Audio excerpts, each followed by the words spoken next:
Your second act isn't just about starting over, it's about starting smarter. You've left what's predictable to follow your passion, and that mix of excitement and uncertainty is real. Welcome to Second Act Business Owner. I'm Lee Gray, and I'm here to make sure your leap of faith lands on solid ground. Each episode, I'm bringing you the real-world MBA training and structure you need to turn chaos into clarity. Stop building someone else's dream and start building a business that works for you. Let's get to work. Well, hello there. Welcome to the Second Act Business Owner podcast. I am your host, Lee Gray, and I am so happy to have you here. We're going to be talking about something, you're going to love this. All I can say is you are going to love this. And before I start, though, I want to ask you a question. Are you above or below the point? You don't know how to answer that. After today's session, you will know how to answer, am I above or below the point?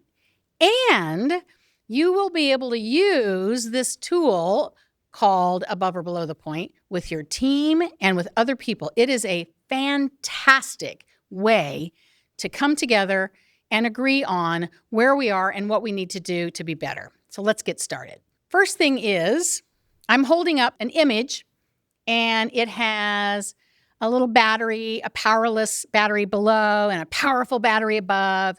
And below, it has three words. Below this yellow point, it has three words: blame, excuse, denial.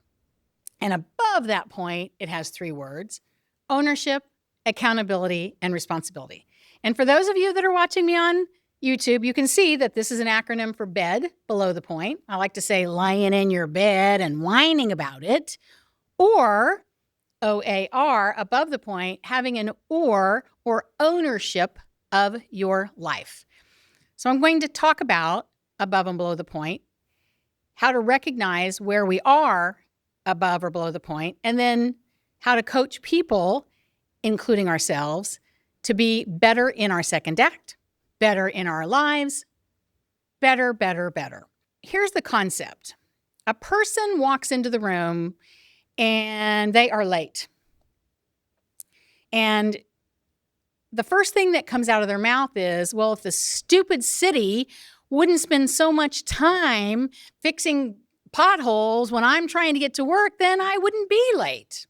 So if you think about that scenario that was just given to you, is that a person making an excuse? Are they blaming someone? Or are they in denial that it's even their own problem? So in my opinion, this person is actually blaming. They're blaming the city. They're not even making an excuse that they were late. They're blaming the city that they're late. So in this scenario, if the person that you're speaking with understands the concept of below and above the point, that below the point is blame, excuse, denial. Above the point is ownership, accountability, and responsibility. You could say to that person, I understand that you're late. Are you above or below the point? They may want to start with an excuse, but the fact is they said they were late because of the city. The city made them late. Wasn't their fault. They're blaming someone else. Okay, got it. I appreciate that. You have said that you want to blame. What do we need to do to get above the point? So above the point, remember, is ownership, accountability, and responsibility.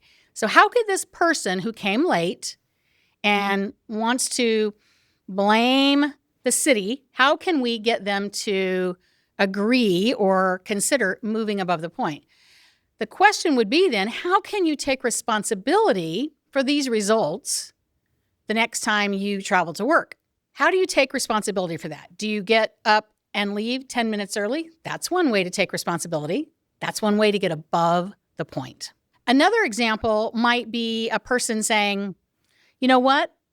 I did not meet my sales quota in 2025. So this year for 2026, I am doubling the number of sales calls I make. I am doubling the number of business books that I read. And my results have already improved. Now, you know that person is above the point, right? They're taking responsibility. They're being accountable to their actions. They're actually accountable to themselves, improving. They doubled the number of sales calls they were going to make. The ownership is that I take ownership in this activity and this responsibility in my sales career. I'm taking ownership of the income that I make, what I provide for my family. That is true ownership. The reason I love above or below the point as a concept is that it's so simple for people and it's non-threatening. Now, I wouldn't recommend using it with a spouse early on. Honey, you're below the point. Perhaps you would want to save that for later after you've had some time to practice with this. But most people, when you say to them, okay, are you above or below the point? They know instantly. I'm above the point or I'm below the point. Okay, let's get above the point. What do we need to do? What do we need to do to take ownership, accountability, and responsibility? The thing that I love about the 3 examples on above the point is, ownership means it's yours.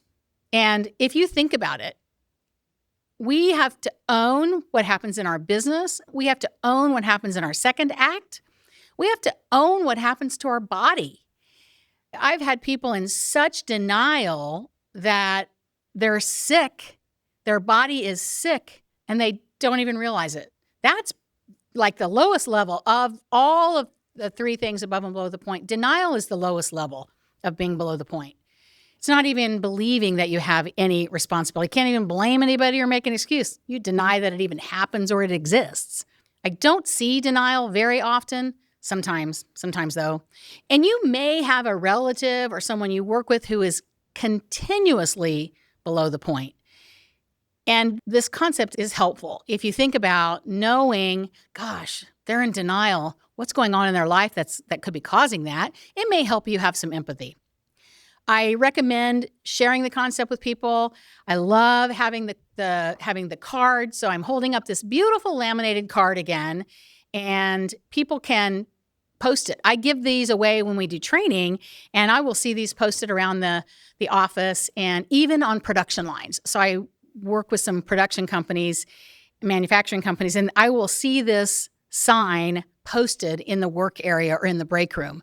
Imagine in a production facility when someone is late or the machine is down or whatever, and you use this concept. Okay, the work is at a standstill. Are we above or below the point as a business, as a company, as a team, as a shift? You can look, okay, we're all above the point because everyone's here. We're trying to do what we can. Now we need to take responsibility, go to engineering, bring someone down to have a look at this machine. That's kind of how that whole process works. But wherever you are on the point of power, there's always room for improvement. And I recommend looking for ownership. How can I take ownership in my thoughts, in my words, and in my actions? Because everything we do shows up either below or above the point. Thank you so much for taking time to listen to this concept today. I hope you'll use it. I hope you will look at above and below the point and think about where you show up and how you can help others show up. Whatever you do, take action. What I feel like expressing today is above and below the point. It's just 6 words: ownership, accountability, responsibility, blame, excuse, denial. So powerful. And when we have tools and when we are able to recognize and when we know how to take action, then we can. And that's what I feel like expressing. And don't forget, if you want to know where you are in your second act, we have an assessment that you can take. Only takes a few minutes. You'll get back a summary of your responses. And then if you want to, we can have a talk about your second act.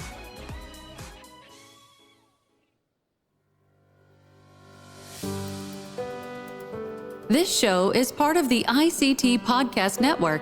For more information, visit ictpod.net.